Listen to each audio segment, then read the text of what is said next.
Eugeniu Rotari asked, to lead or not to lead? Is that a question? Eugene will discuss the role of leadership in the modern days. He asks, is great leaders a term from the past, or might we hear it again? Please welcome speaker number 4, Eugeniu Rotari.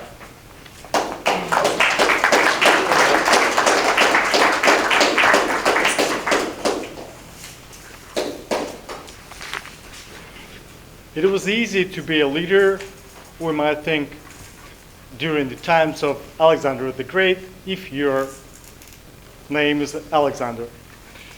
But time passed by, and the fencers, the warriors are in the past, and we're not even sure if we need the fencing skills today. Well, we have digital devices, gadgets, and sometimes we may not be even confident holding them. Forget about fencing. But what is different? Are the leaders the word of the past? Do we need leaders today? Who are the leaders? According to the polls, there are professional scientists who study leadership. There are about 10, 20 leadership theories. The most famous ones are called the great leader or the behavioral theories on leadership. Those preoccupied with teaching people how to be leaders. Why do we need leaders? Do we need to protect our nations? We have gadgets. We can be incognito behind the phone, swiping left and right, and that might be the most brave action we do on a daily basis, we might think. But it turns out that we still need leadership skills. But what is the definition of a good leader? What are the traits of a leader? The history showed and proved that the visionaries are those who can provide inspiration, be good decision makers. People who have integrity are the good leaders of today as well. And those are skills they migrated from the leaders of the countries to each of us. So we can foster all of those traits in our daily life, organizing ourselves. And this is probably the freedom that we also get, freedom that people fought for us hundreds of years ago. The question is how to learn those skills.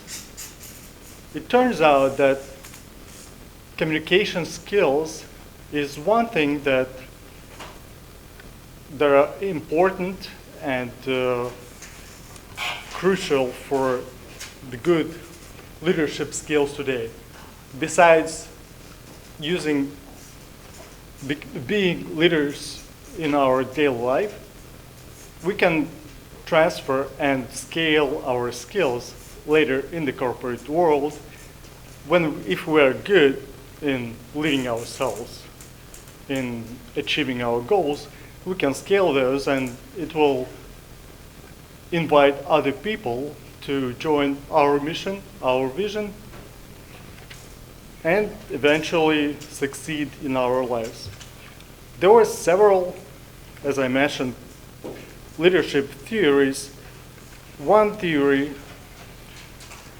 originated in the 70s of the last century, and even the founder of that theory received a Nobel Prize.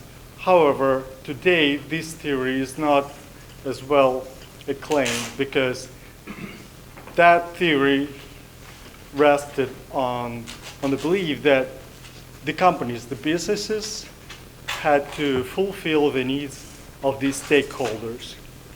Today, people argue that it's not true that the stakeholders are not the primary people who need to benefit from people working in the world. So the most recognized theory today would be Abraham Maslow's theory, which considers not only the basic physiological needs, but also safety, esteem, and self-actualization.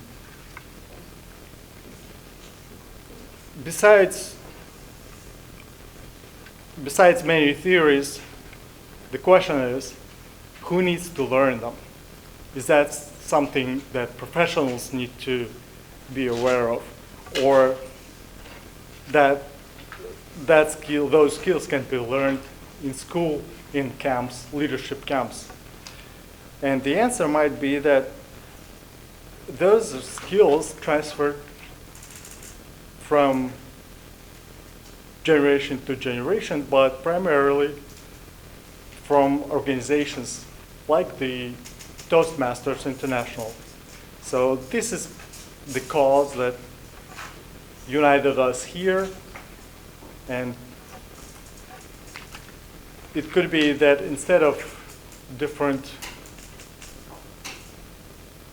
regimes or monarchies or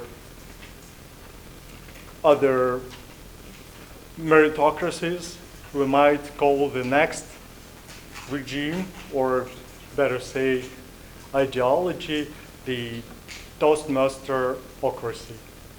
Thank you. Thank you, Dean.